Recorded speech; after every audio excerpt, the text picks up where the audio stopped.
자, 좋습니다. 이렇게 관심 종목이 뭔지, 내가 생각하고 있는 종목이 뭔지 끝까지 말씀을 안 해주시니까요. 제가 좀 이 질문을 한번 바꿔보도록 네네네. 하겠습니다. 자, 일단 오늘 우리가 움직였던 테마적으로의 종목들이 보시면요. 전반적으로 뭐 현대차, 뭐 수소차, 전기차, 그리고 SK 뭐 등등등 이 시총 상위주 종목들, 그리고 엔터주, 혈장 치료제, 뭐 금융주, 보험주까지 오늘 상당히 흐름이 좋았습니다. 그러면 이 홍주환 대표님의 기준에서 내일 그럼 눈에 띌 종목은 어떠한 섹터라고 보세요? 내일 눈에 띌 종목. 네. 야, 이거는 정말 근데 이게 사실 아까 관심 종목 달라는 것보다 더 심한 거예요. 아유, 그래도 정말 오늘 대표님의 방송인데 종목 하나 대표님의 달라는 얘기예요, 기준이죠. 지금 거의. 아니, 일단 내일 눈에 띌 종목 섹터는 어디 쪽으로 봐야 될까요? 섹터. 아, 정말 이 수급 쪽으로 우리 아주 홍주환 끝까지 저를 대표님께서 괴롭히시는군요. 오늘 이 예. 말씀해 주신. 좋습니다. 어차피 제가 이제 방송 뭐 요번 주 목요일에 그럼요.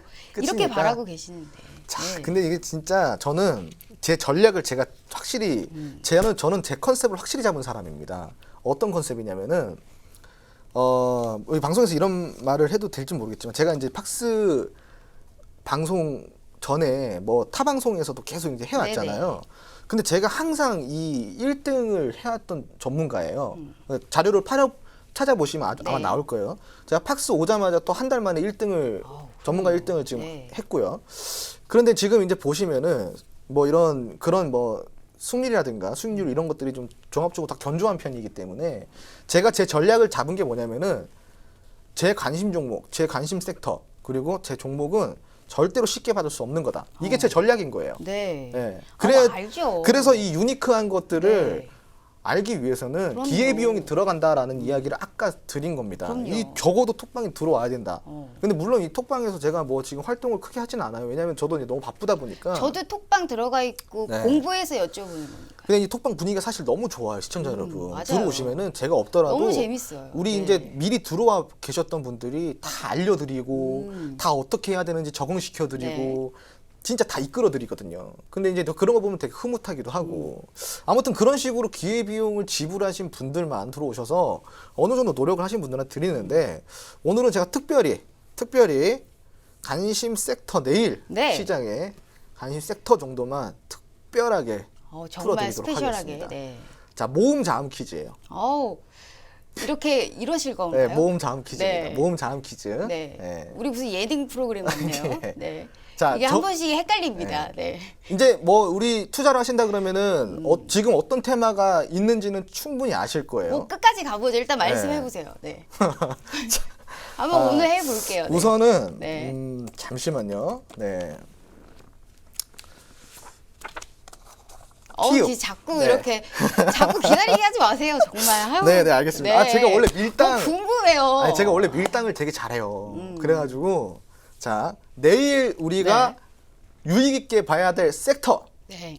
내일 장 초반부터 아마 괜찮을 섹터. 장 초반에 잡으면은 어느 정도 그래도 데이 트레이딩 관점에서도 괜찮을 섹터. 네. 제가 봤을 때는 한 두세 가지 섹터가 있어요. 그 중에서 하나의 섹터만 모음 자음으로 드릴 겁니다. 네. 자, 첫 번째 피읍, 음. 그리고 두 번째 리을, 네. 그리고 세 번째 이응, 그리고 네 번째 니은, 그리고 다섯 번째 지읒. 자, 이렇게 다섯 가지의 이제 모음 자음 퀴즈를 드렸고요. 요거를 조합해 가지고 테마주 섹터를 한번 이 찾아보시기 바랍니다. 순서도 이렇게 돼 있다. 네, 이 순서입니다. 이 순서. 자, 첫 번째 피읍, 리을, 이응, 니은, 지읒. 자, 요 섹터예요. 요 섹터. 요 테마예요. 예. 자, 요렇게 지금 이제 톡방에서 지금 다 지금 난리가 잠깐만요. 났어요. 네. 지금 엄청나게 지금 이제 문제 나와주려고. 너무 하시는 거 아닙니까? 네, 이렇게 이렇게 공짜 없다니까요. 그러니까요. 공짜 없다니까. 제가 오늘 밤새서라도 찾겠습니다. 지금 움직이는 것만 움직이기 때문에 우리가 한 1, 2분만 생각을 해보면 네. 저도 알지만 얘기 안 하겠습니다. 아, 진짜 아세요? 그럼요. 그럼요? 무슨 말씀이세요? 알겠습니다. 네. 네. 지금 네. 이 정도면 제가 다 드린 거예요. 알겠습니다. 자, 다시 피읍, 리을, 이응, 니은, 지읒. 자, 이렇게 순서입니다. 알겠습니다. 네. 네, 뭐 더 질문하실 거 있으면 질문하시기 바랍니다. 아닙니다. 지금 딱 생각이 드는데 네. 그 힌트를 찾아보자면 우리 홍 전 대표님이 늘상 얘기했었던 이 섹터인 것 같기도 해요. 네네. 그렇죠. 네. 네.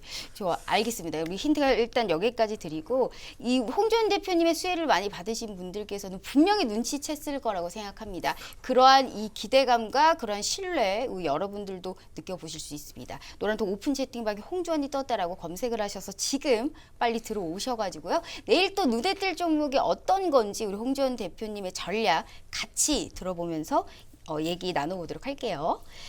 자, 지금 이렇게 얘기하신 이러한 섹터도 어찌됐든 미래 성장에 가까운데요. 미래 성장에 대한 높은 산업군들의 네네. 이런 심한 쏠림 현상은 언제까지 갈 것이다라고 보세요? 사실 제가 이 얘기도 정말 좀 하고 싶은 말이 네. 많아요. 이게 왜냐하면 너무 올랐어요. 네. 오르기도. 제가 정말 작년부터요. 너튜브 그리고 이런 경제 방송에서 미래산업 노래를 제가 진짜 수만 번을 이야기를 했습니다. 그리고 이 팍스경제 4월에 제가 4월 말에 첫 방을 했고요. 그때부터 시작해가지고 미래산업을 거의 한 100번은 이야기를 했어요. 네네. 미래산업. 왜 미래산업일까? 그게 바로 모멘텀이기 때문인 거예요. 지금 시장은 어떤 시장이죠? 4차 산업입니다. 4차 산업. 자, 3차 산업은 뭐예요? 제조죠, 제조. 네. 제조 생산이란 말이에요. 4차 산업은 뭐예요? 이런 언택트들, IT들, 반도체, 이런 기술주들요. 네. 이런 것들이란 말이죠. 그리고 거기 꼬투리로 끼어 있는 게 3차 산업에서 그냥 나와서 꼬투리로 마지막 언저리로 끼어 있는 게 바로 뭘까요? 그게 바이오예요. 바이오는 3차이기도 하고 4차이기도 한 거예요. 그래서 이 꼬투리로 끼어 있는 거고. 근데 4차 산업은 왜 4차 산업일까? 말 그대로 네 번째 산업군이기 때문인 거예요. 그러면 3차 산업이 우리 지금 인류에 정말 호황기를 가져다 줬어요. 제조 생산, 이 3차 산업이. 정말 등 따시고 배부르고 네. 이렇게 인류가 잘 먹고 잘 살게 해준 게 바로 3차 산업이에요. 4차 산업은 어떨까? 등 따시고 배부르게 살게 해줄까요? 아니요. 더 어렵게 만들어요. 왜 그럴까? 그걸 보고 우리가 산업 과도기라고 합니다. 산업의 과도기라는 거예요. 더 이상 기술이 발전할 수 있는 한계치가 지속적으로 부딪힐 수밖에 없는 시장인 거고, 그렇기 때문에 이 미래 기술에 사람들이 목을 매다는 겁니다.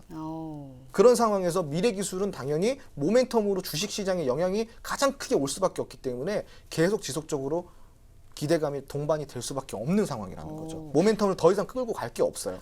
그렇다면 우리가 현대차 움직이고 LG전자 움직이는 것 자체가 옛날 이렇게 한마디로 제조업 같은 이런 기업들이 4차 산업으로 변해가면서 사실 이렇게 유동성의 힘과 미래지향적인 산업군으로 전체적으로 상승을 하고 있기 때문에 이런 모습이 솔직히 좀 보이고는 있단 말이에요. 그러면 주식을 더 해야 하는 건 어떻게 생각하세요? 주식은 필수로 하셔야죠.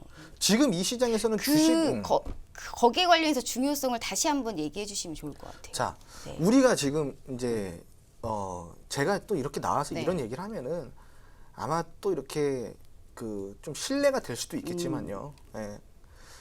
확실히 좀 이야기를 드리고 싶은 거는 부동산의 호황기는 지나갔어요. 그죠? 부동산의 호황기의 시절에요. 우리가 부동산 투자를 해가지고 연수익률 6.5%만 나와도 대박이라고 그랬었어요. 네.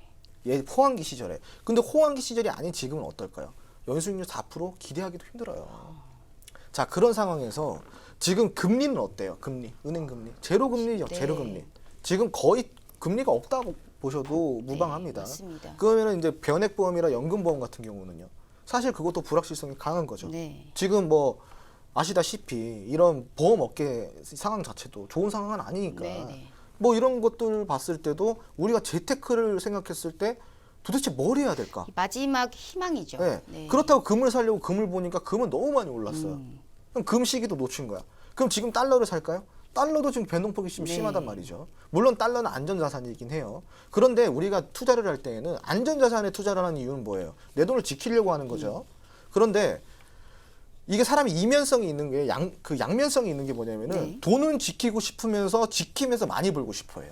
그건 불가능합니다. 맞습니다. 그건 네. 불가능해요. 자, 그럼 우리가 선택을 해야 됩니다. 재테크로 갈 것이냐, 그냥 적당한 안정적인 2, 3%의 연수익률로 갈 것이냐. 그러면은 재테크를 선택하시는 분들이 더 많을 것 같아요. 그런 상황에서 부동산이 안전자산일까요? 부동산도 결국은 안전자산이라고 치부를 하지만 결국 부동산의 실패 사례들을 보면은 결코 안전자산이라고 얘기할 수도 없어요. 물론 주식도 실패 사례가 부동산보다 많죠. 근데 그 이유를 우리가 공부를 하다 보면은 주식의 실패 사례는 뭐 때문일까요? 부동산은 이것저것 알아봐요. 네. 이 땅이 어떤지, 저 건물이 어떤지, 여기 뭐 상권이 어떤지 다 알아보죠. 근데 주식은 종목 살 때 어떻게 사요? 안 알아봐요. 네. 공부를 안 해요. 그냥- 좋다고 하면 보통 네, 맞습니다. 네. 쇼핑하러 가셔도 옷 하나 고르는데도 우리가 고민을 하고요. 신발 하나 사는데도 고민을 하고 삽니다. 근데 주식은 되게 사람들이 그냥 생각 없이 사시는 분들 되게 많아요. 그렇기 때문에 주식이 위험하다는 편견이 있는 거지. 주식을 알고 주식을 공부를 하고 주식을 하면은 주식만큼 정말 재테크적으로 너무나도 메리트 있는 거는 없다고 저는 생각해요. 그래서 저는 주식은 꼭 해야 된다고 생각하고요. 이런 저금리 시대 그리고 변동성이 크고 위험성이 큰 시대에서는 주식만큼의 정말 큰 투자처는 없다고 저는 생각을 합니다. 다만 문제는 뭐다? 공부를 필수로 하셔야 된다는 겁니다. 알겠습니다. 공부를 필수로 주식 매매 타이밍 잡아주는 홍주원 대표님과 함께한 오늘 하루였습니다. 편안한 밤 보내시고요. 저희는 내일 저녁 8시 다시 찾아오겠습니다. 시청해주신 여러분 고맙습니다.